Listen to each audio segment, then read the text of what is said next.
got a chance to see the How to Train Your Dragon remake.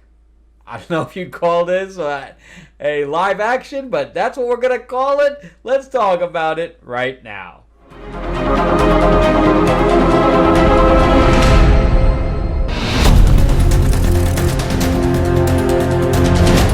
Welcome back to the channel, everyone. Thank you so much for spending time with me as we rant about movies, comic books, and television shows, as well as the occasional board game. I am your host, Frank Zanko, an award-winning screenwriter, novelist, and comic book writer, as well as a filmmaker. And yeah, we're going to talk about this new remake that's not Disney, but might as well will be. I got to say that I don't really remember the original movie that much. The movie I remember the most is the one with when he finds his mother. That's the one I remember the most. So this was almost like watching it for the first time. But before we jump into it, remember to give me a like, give me a subscribe if you can. If you can, share this video out there, that would be great. If you can ring that bell, ding ding, that would be awesome as well. Also remember too that I am a writer myself, so if you'd like to read anything that I've written, you can go to Amazon.com and just type my name in, Frank Zanka, or you can click the link in the description below. You'll see my 4-novel sci-fi quadrilogy, Destiny Aurora, that is also on Audible. It's also on Kindle as well. All my books are on Kindle. It was also made into a graphic novel as well and a board game. Also, my fantasy novel, Tales of Ravenor, the Iron Witch. And my new comic is releasing. It's on pre-launch on Kickstarter right now, called Fairy Tales of Terror. That features a murdering Cinderella and Captain Hook. I gave Captain Hook a new fairy, a fire fairy. And then on top of that, we have Tiger Lily chasing them all down before they ruin the world.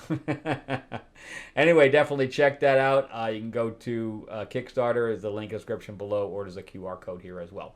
All right, so let's jump into How to Train Your Dragon. Again, it was almost like watching it for the first time.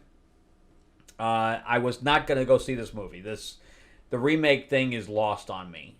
This is not something I go to see any of the ones from Disney at all. I did see Cinderella when it first came out. That was the first one I think they did. And then I did like Aladdin. I know a lot of people didn't like that, but I liked Aladdin. That's one of my favorite ones anyway. And but then I stopped. I didn't really go see any of them from that point on. So I haven't seen Lilo and Stitch. I didn't see Little Mermaid. Of course, I didn't see Cinderella. Snow White.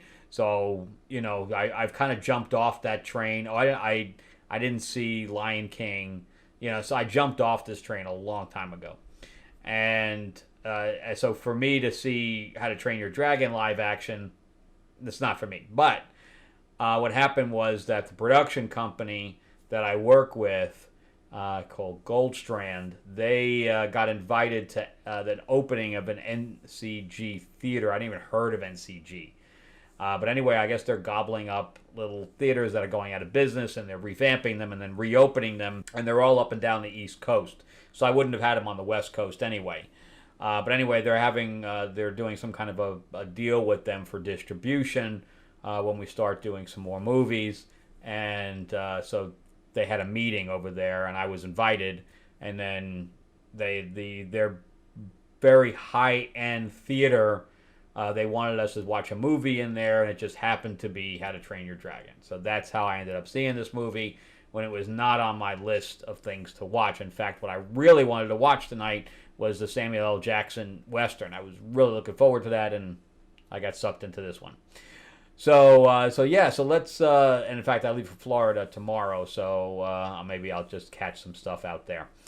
But yeah, so I went in with very, very low expectations of what this was going to be like, and I was pleasantly surprised. I thought that the main guy, the guy who played Hiccup, Mason Thames, who is from Black Phone, I thought he did an excellent job. I mean, he blew it out the water.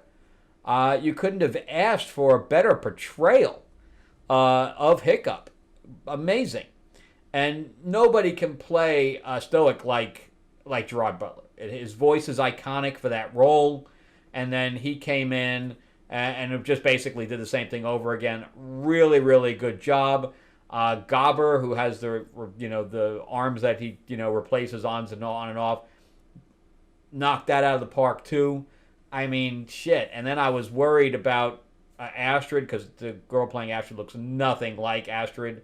She's a little bit darker complected. She doesn't really look like a Viking. But they did do her hair up, and I thought she did a good job. I thought the costume department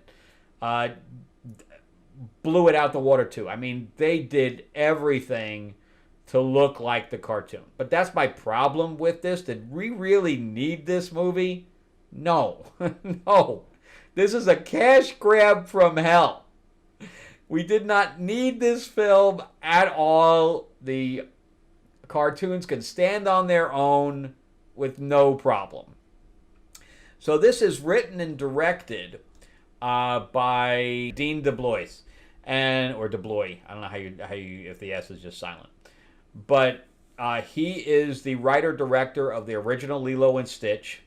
So he's going up against his own concept, I guess. He must be pissed by the fact that they changed that movie. And then on top of that, he directed the first, which is great that you have the same director coming back, because he directed the first How to Train Your Dragon, and then he wrote and directed the second one.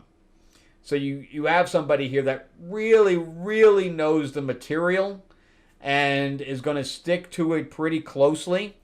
And as far as I remember, though, I think it sticks pretty close. Down to his leg, So I was wondering if they were going to do that, because seeing it in a cartoon is one thing, but seeing it in a live action is completely different. But the action I thought was very good. It's very heartfelt, and that's what this guy is really good at, is keeping his characters grounded to the point where you are feeling emotion, even though that the subject matter is a completely fantasy world. So I got to say he did a really good job. There's only one character in here, or one actress, that was completely miscast, and I thought that he made a major, major error in the casting of her. And that is Bronwyn James for Rough Nut. First of all, Rough Nut and Tough Nut are all lanky, thin characters, right? So they're kind of gangly. And he ended up putting a fat girl in here. Which, okay, if you don't want to talk about the fat shaming or anything like that, fine. But her acting was poor. I mean, she's from Wicked, and her acting was just poor. And everything, she seemed awkward. She didn't really know what to do with the character. I thought that her performance was just bad. Every time she spoke, it just took me out of the film. I don't know if it was because of the fact that I was expecting somebody else, and then on top of that, she was awkward. So both of those things combined were like, I just need her gone. I just need her gone.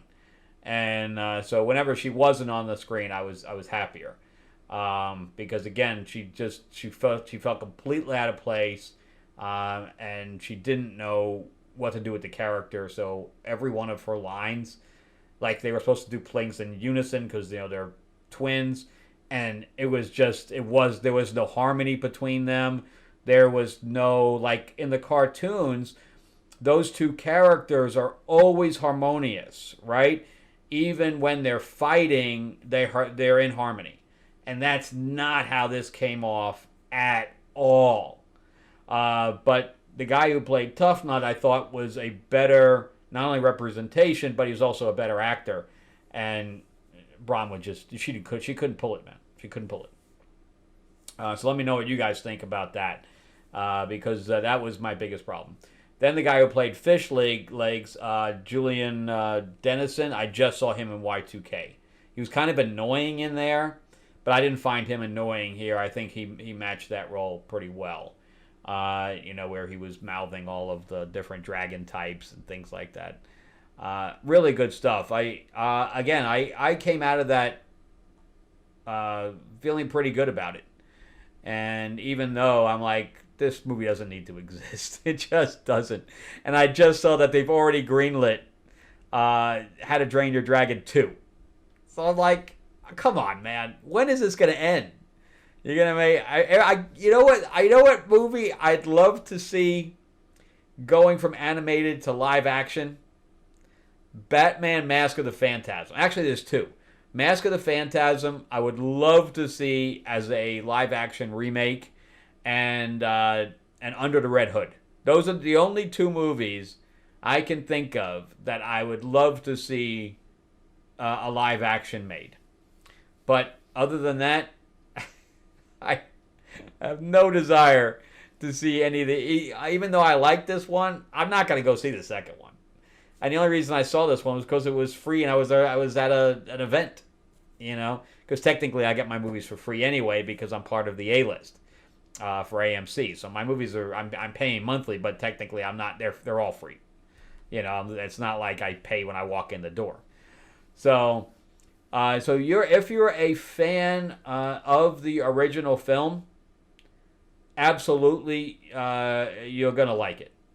So if you want to see, something come to life, in animation come to life that if you're a fan of, then you're not going to be disappointed because, again, it's the same guy that directed the original. It's got a few things, but again, Astrid is completely different, look-wise than she was in the original thing. But I wasn't bothered by that at all.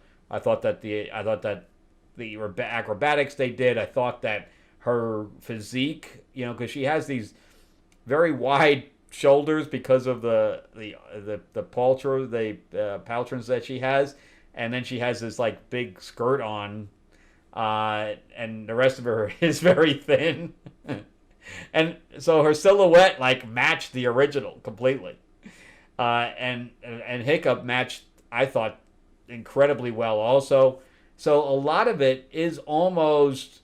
The look is exactly the same, and what they did with the dragons almost exactly the same as well. Because all they had to do is look at the movie and then just sculpt, digitally sculpt the dragons. So Toothless was almost exactly the same too. So it really didn't deviate very much from what I remember. In the original. Again, I have more recollection of some of the other movies than the first one, because mostly it was like 15 years ago. And I can't say that I was a huge fan. I did watch it, but I can't say I was a huge fan of those movies. But they do have heart and some really good action. And I can say the same about this. So I'm going to give this mostly I'm going to deduct because of the fact that it is basically a remake for no reason. So I'm going to give it a 7.5, but your guys are probably closer to an 8 or a 9. If you guys love the subject matter or the original, you'll probably jump it up. But for me, it was 7.5 because I just don't think it needs to exist. But it's putting actors to work. It's putting crews to work. Okay, but again, they didn't shoot it here in the States, so you're putting other people to work in other countries. Okay, but anyway, I suggest you go see it if you are a fan, and if you're just tired of the remake thing completely, then it's something you can skip because you're not going to get anything new out of it. All right, well, that's it for me. Remember to give me a like, give me a subscribe if you can, and if you can share this video out there, that would be great as well. Also remember, too, that I'm on Amazon if you want to check that out, and definitely jump into Fairy Tales of Terror on Kickstarter right now. We're in pre-launch. All you do is click notify me, and you'll get notification when we actually launch next month. All right, the QR code is here, and there's a link in the description below. All right, thanks again for watching, guys, and have a great weekend.